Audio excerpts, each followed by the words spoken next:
Our breakfast table was cleared early, and Holmes waited in his dressing gown for the promised interview.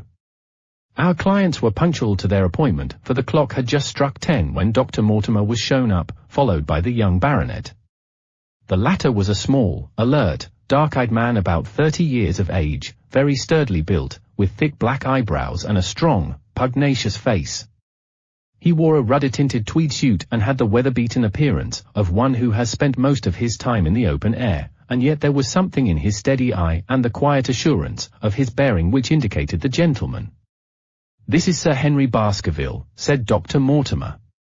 "Why, yes," said he, "and the strange thing is, Mr. Sherlock Holmes, that if my friend here had not proposed coming round to you this morning, I should have come on my own account. I understand that you think out little puzzles, and I've had one this morning which wants more thinking out than I am able to give it. Pray, take a seat, Sir Henry. Do I understand you to say that you have yourself had some remarkable experience since you arrived in London?" "Nothing of much importance, Mr. Holmes. Only a joke, as like as not. It was this letter, if you can call it a letter, which reached me this morning." He laid an envelope upon the table, and we all bent over it. It was of common quality, greyish in colour. The address, Sir Henry Baskerville, Northumberland Hotel, was printed in rough characters. The postmark Charing Cross, and the date of posting the preceding evening. "Who knew that you were going to the Northumberland Hotel?" asked Holmes, glancing keenly across at our visitor. "No one could have known. We only decided after I met Dr. Mortimer." "But Dr. Mortimer was no doubt already stopping there?" "No, I had been staying with a friend," said the doctor. "There was no possible indication that we intended to go to this hotel." Someone seems to be very deeply interested in your movements." Out of the envelope, he took a half-sheet of foolscap paper folded into 4. This he opened and spread flat upon the table.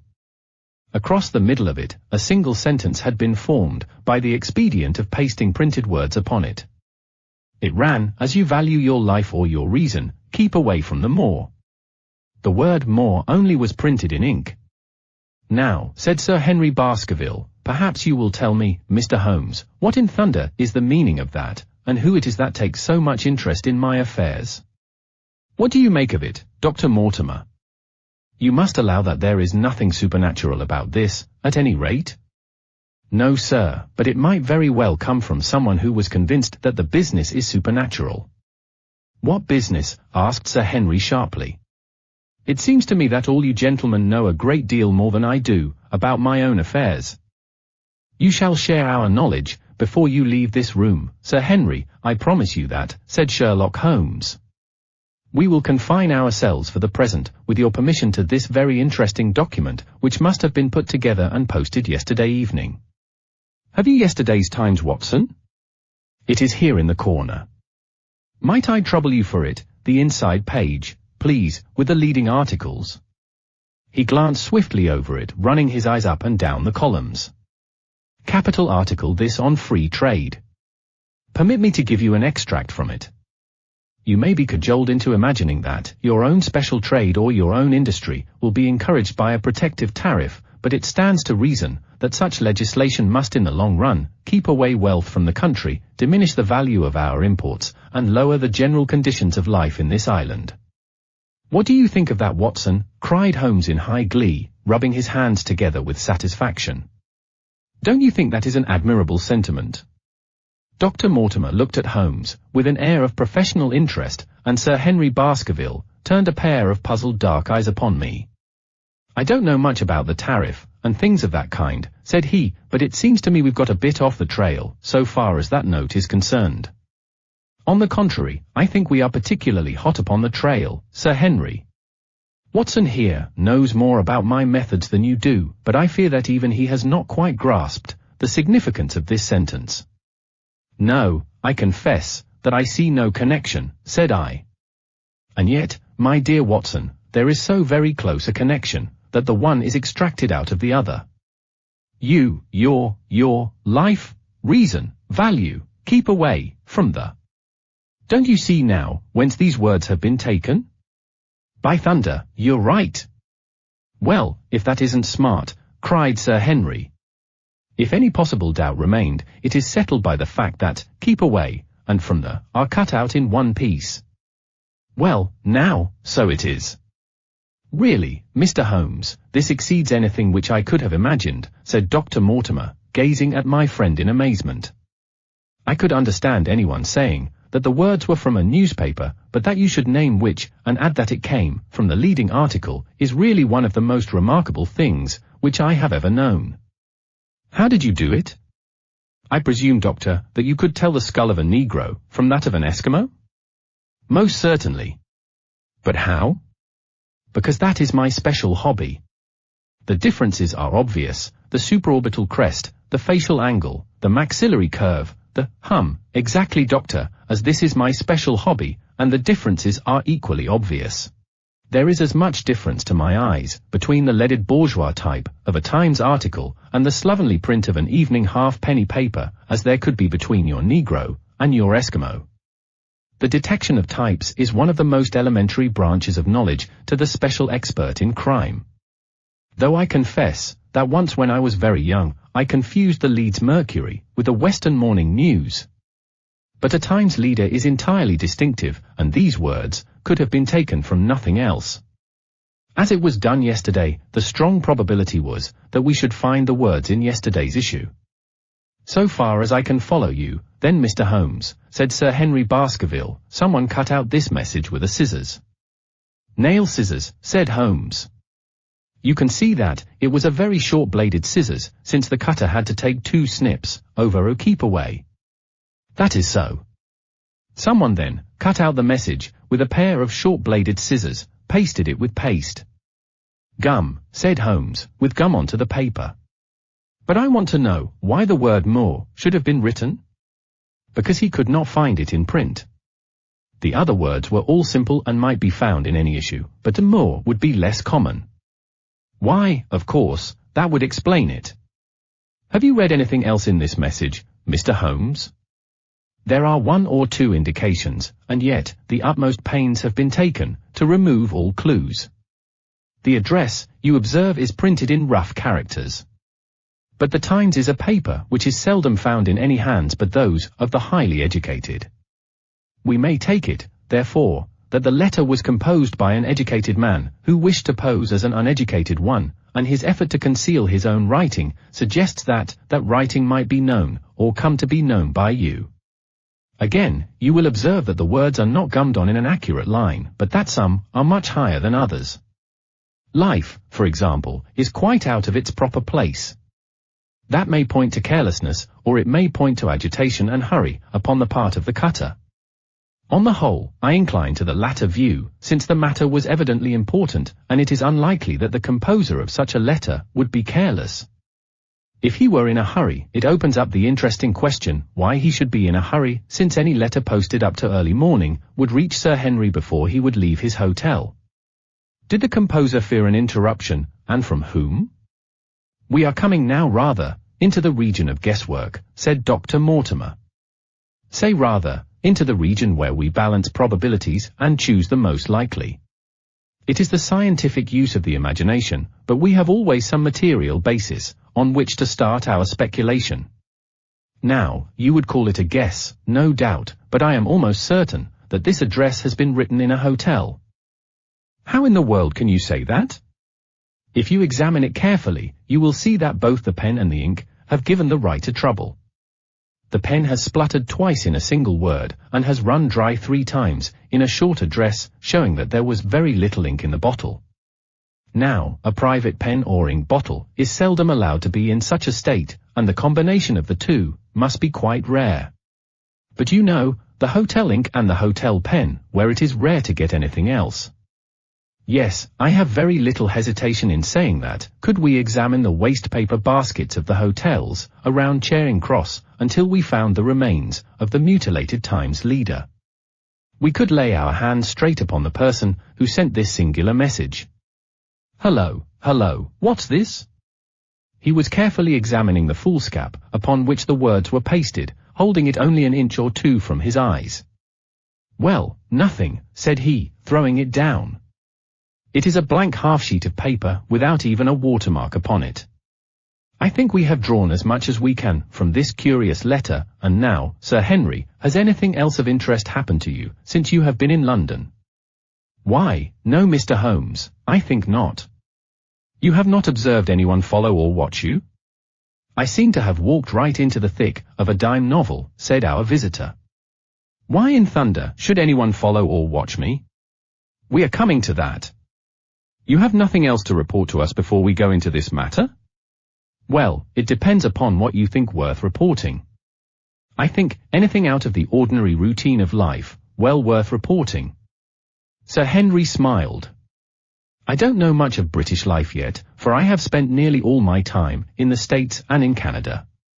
But I hope that, to lose one of your boots, is not part of the ordinary routine of life over here. You have lost one of your boots. My dear sir, cried Dr. Mortimer, it is only mislaid. You will find it when you return to the hotel. What is the use of troubling Mr. Holmes with trifles of this kind? Well, he asked me for anything outside the ordinary routine. Exactly, said Holmes, however foolish the incident may seem. You have lost one of your boots, you say? Well, mislaid it, anyhow. I put them both outside my door last night, and there was only one in the morning. I could get no sense out of the chap who cleans them. The worst of it is that I only bought the pair last night in the Strand, and I have never had them on. If you have never worn them, why did you put them out to be cleaned? They were tan boots and had never been varnished. That was why I put them out. Then I understand that, on your arrival in London yesterday, you went out at once and bought a pair of boots. I did a good deal of shopping.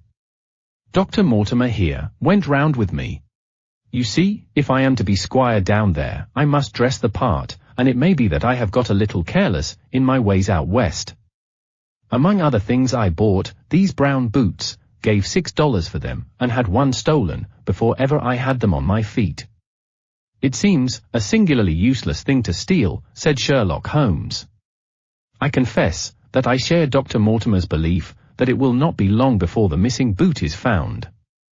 And now, gentlemen, said the baronet with decision, it seems to me that I have spoken quite enough about the little that I know. It is time that you kept your promise and give me a full account of what we are all driving at. Your request is a very reasonable one, Holmes answered. Dr. Mortimer, I think you could not do better than to tell your story, as you told it to us. Thus encouraged, our scientific friend drew his papers from his pocket and presented the whole case, as he had done upon the morning before. Sir Henry Baskerville listened with the deepest attention, and with an occasional exclamation of surprise. Well, I seem to have come into an inheritance with a vengeance, said he, when the long narrative was finished. Of course, I've heard of the Hound, ever since I was in the nursery.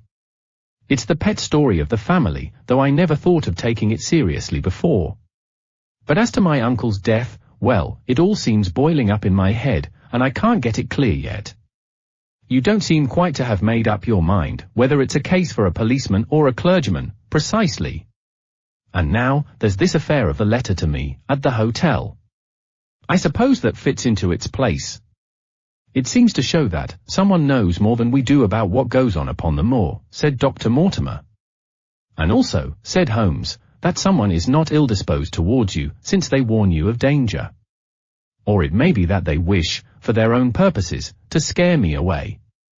Well, of course, that is possible also. I am very much indebted to you, Dr. Mortimer, for introducing me to a problem which presents several interesting alternatives, said Holmes. But the practical point which we now have to decide, Sir Henry, is whether it is or is not advisable for you to go to Baskerville Hall. Why should I not go? There seems to be danger. Do you mean danger from this family fiend, or do you mean danger from human beings? Well, that is what we have to find out. Whichever it is, my answer is fixed. There is no devil in hell, Mr. Holmes, and there is no man upon earth who can prevent me from going to the home of my own people, and you may take that to be my final answer. His dark brows knitted, and his face flushed to a dusky red as he spoke. It was evident that the fiery temper of the Baskervilles was not extinct in this, their last representative. Meanwhile, said he, I have hardly had time to think over all that you have told me. It's a big thing for a man, to have to understand, and to decide at one sitting. I should like to have a quiet hour, by myself, to make up my mind. Now, look here, Mr. Holmes, it's 11:30 now, and I am going back right away to my hotel. Suppose you and your friend, Dr. Watson, come round and lunch with us, at 2. I'll be able to tell you more clearly then, how this thing strikes me. Is that convenient to you, Watson? Perfectly. Then you may expect us.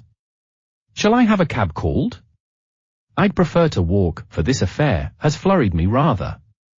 I'll join you in a walk, with pleasure, said his companion. Then we meet again at 2 o'clock. Au revoir, and good morning. We heard the steps of our visitors descend the stair, and the bang of the front door. In an instant, Holmes had changed from the languid dreamer to the man of action. Your hat and boots, Watson, quick! Not a moment to lose. He rushed into his room in his dressing gown, and was back again in a few seconds, in a frock coat. We hurried together, down the stairs and into the street. Dr. Mortimer and Baskerville were still visible, about 200 yards ahead of us, in the direction of Oxford Street. Shall I run on, and stop them? Not for the world, my dear Watson. I am perfectly satisfied with your company, if you will tolerate mine. Our friends are wise, for it is certainly a very fine morning for a walk.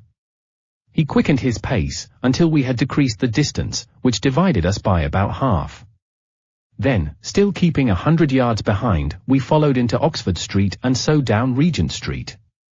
Once, our friend stopped and stared into a shop window, upon which Holmes did the same.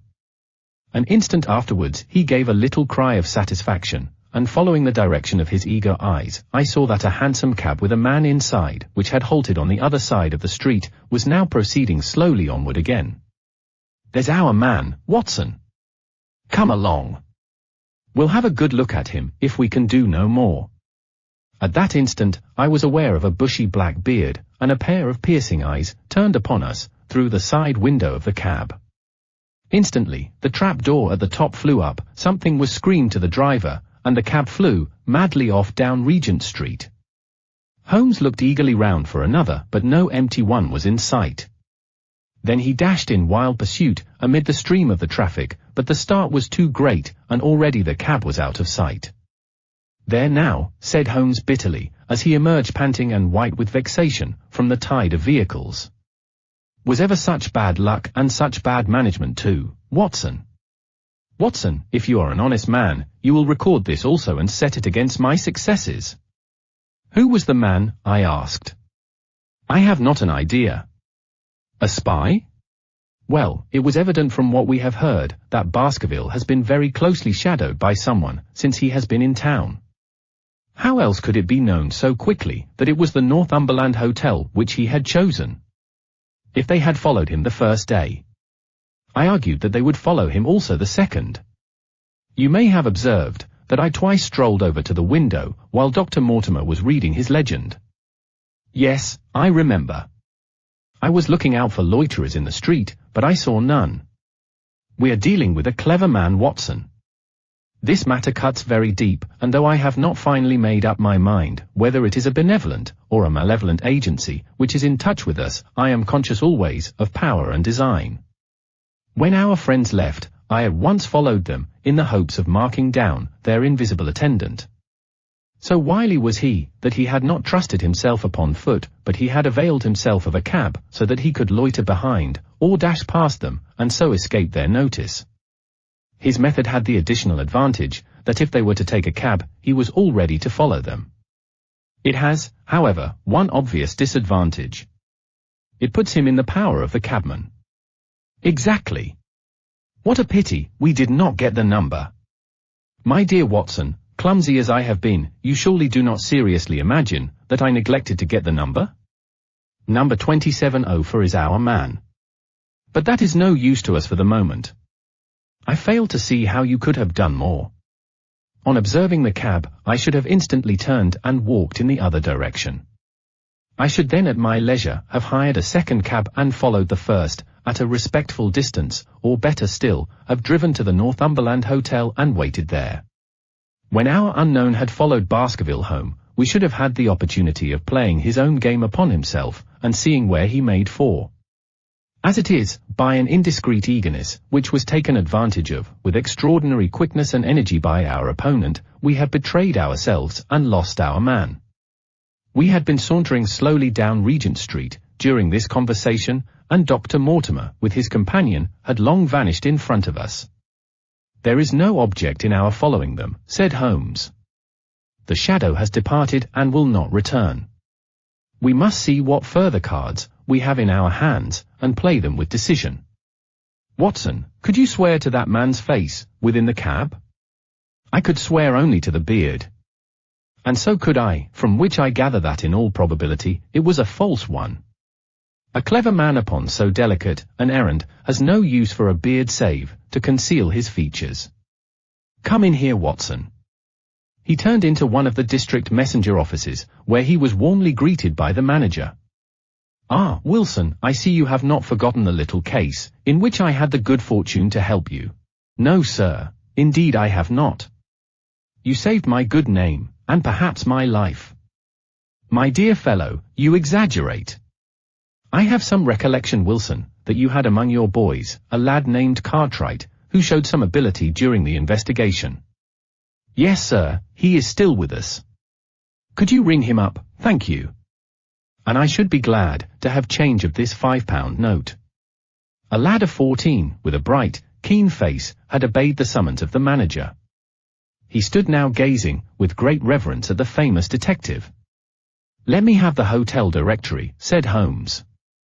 "Thank you. Now, Cartwright, there are the names of 23 hotels here, all in the immediate neighborhood of Charing Cross. Do you see?" "Yes, sir." "You will visit each of these in turn." "Yes, sir." "You will begin in each case by giving the outside porter 1 shilling. Here are 23 shillings. "Yes, sir." "You will tell him that you want to see the waste paper of yesterday. You will say that an important telegram has miscarried and that you are looking for it. You understand?" "Yes, sir." "But what you are really looking for is the center page of the Times, with some holes cut in it with scissors. Here is a copy of the Times. It is this page. You could easily recognize it, could you not?" "Yes, sir." "In each case, the outside porter will send for the hall porter, to whom also you will give a shilling. Here are 23 shillings. You will then learn in possibly 20 cases, out of the 23, that the waste of the day before has been burned or removed. In the 3 other cases, you will be shown a heap of paper and you will look for this page of the Times, among it. The odds are enormously against your finding it. There are 10 shillings over in case of emergencies. Let me have a report by wire, at Baker Street before evening. And now, Watson, it only remains for us to find out by wire the identity of the cabman, number 2704, and then we will drop into one of the Bond Street picture galleries and fill in the time until we are due at the hotel.